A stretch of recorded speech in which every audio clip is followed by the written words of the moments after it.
নমস্কার বন্ধুরা, রান্নুর রান্নাঘরে আপনাদের সবাইকে স্বাগত।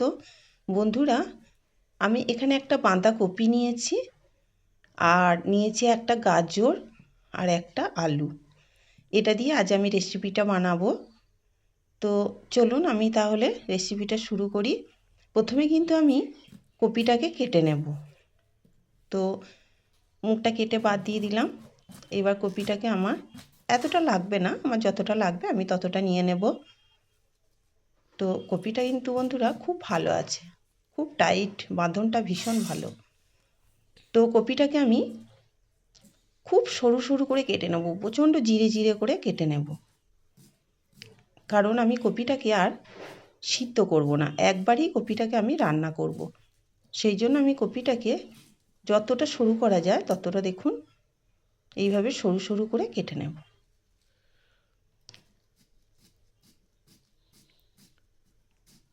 তো বন্ধুরা,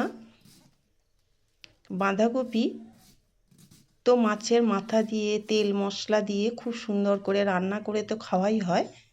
একবার এইভাবে রান্না করে খেয়ে দেখবেন, দারুণ লাগে খেতে। তো দেখুন আমি কপিটাকে ভালো করে কেটে ধুয়ে নিয়েছি, আর এখানে নিয়েছি একটা মাঝারি সাইজের আলু। আলুটাকে দেখুন আমি এরকম লম্বা লম্বা করে কেটে নিয়েছি। আর নিয়েছি একটা গাজর, গাজরটাকেও আমি এইভাবে লম্বা করে কেটে নিয়েছি। তো আমি সব ভালো করে ধুয়ে নিয়েছি। এবার গ্যাসে একটা কড়াই বসিয়ে দিয়ে দিলাম সর্ষের তেল। অবশ্যই রান্নাটা সর্ষের তেলে হবে। তো তেলটা হয়ে গেছে, এবার একটু সাদা জিরে ফোড়ন দিয়ে দিলাম। তো ফোড়নটা হওয়ার জন্য একটু অপেক্ষা করব। তো বন্ধুরা, জিরে যখন কোনো তেলের মধ্যে ফোড়ন দেবেন, তখন তেলটা খুব ভালোভাবে হয়ে যাওয়ার পর তারপর জিরেটা দেবেন। কাঁচা তেলে জিরে দিলে জিরেটা দেখবেন চিমসে হয়ে থাকে, ফোলে না। আর দিয়ে দিলাম 4টে কাঁচা লঙ্কা ফোড়ন। এবার আমি ওর মধ্যে কেটে রাখা আলুটা দিয়ে দিলাম, আর গাজরটাও ওর মধ্যে দিয়ে দিলাম। এইবার আমি ভালো করে একটু নাড়াচাড়া করে তেলের মধ্যে এটাকে একটু কষিয়ে নেব।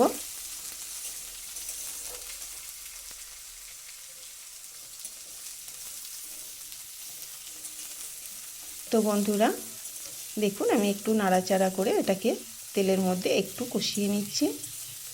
খুব লাল করে কষানোর দরকার নেই, একটু হালকা করে ভেজে নিলেই হবে। তো একটু নাড়াচাড়া করে নিয়েছি, এবার আমি এর মধ্যে কেটে রাখা কপিটা দিয়ে দেব। দেখুন বন্ধুরা, আমি কিন্তু কপি সিদ্ধ করিনি, একদম সরাসরি তেলের মধ্যে দিয়ে দিলাম। তো অল্প অল্প করে কপি দেব, আর এইভাবে নাড়াচাড়া করব। নাড়াচাড়া করতে করতে যখন কমে আসবে তখন আবারও একটু দেব।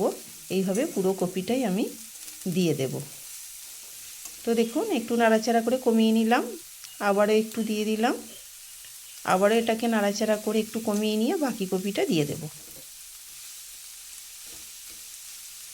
যখন একদম কমে আসবে কপিটা নাড়াচাড়া করতে করতে, তখন আমি নুনটা দেব।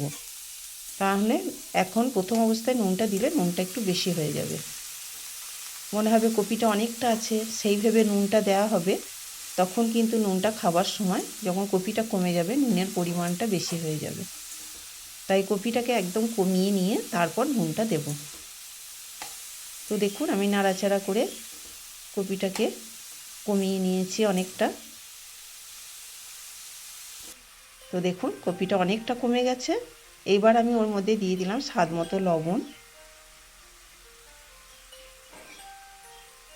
স্বাদ মতো লবণ দিয়ে দিলাম, আর দিলাম একটা টমেটো কুচো কুচো করে কেটে রেখেছিলাম, ওটাকে দিয়ে দিলাম। দিয়ে দিলাম হলুদ,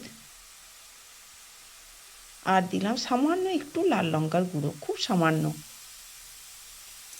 আমি এখানে 4টে কাঁচা লঙ্কা দিয়েছি, আর লাল লঙ্কাটা খুব সামান্য একটুখানি দিলাম।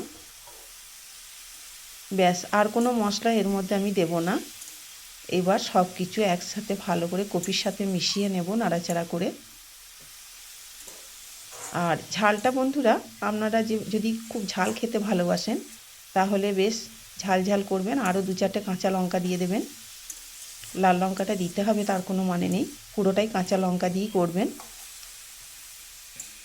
আমি রঙটা একটু কালারটা আসার জন্য একটু সামান্য লাল লঙ্কার গুঁড়ো দিলাম।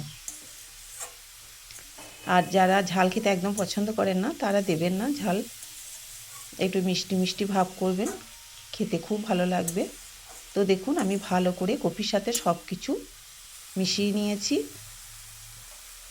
এবার আমি ওর মধ্যে দিয়ে দেব মিষ্টি, একটু সামান্য মিষ্টি মিষ্টি ভাব হলে খেতে ভালো লাগবে। তো মিষ্টিটা দিয়ে দিলাম, আর দিয়ে দিলাম এখানে কিছুটা মটরশুঁটি। এবার সব একসাথে ভালো করে আবারও একবার মিশিয়ে নিব নাড়াচাড়া করে। তো বন্ধুরা এইভাবে একবার বাড়িতে বানিয়ে খেয়ে দেখবেন, কোনো রকম মশলা ছাড়া বিনা মশলায় এই রান্নাটা খেয়ে দেখবেন।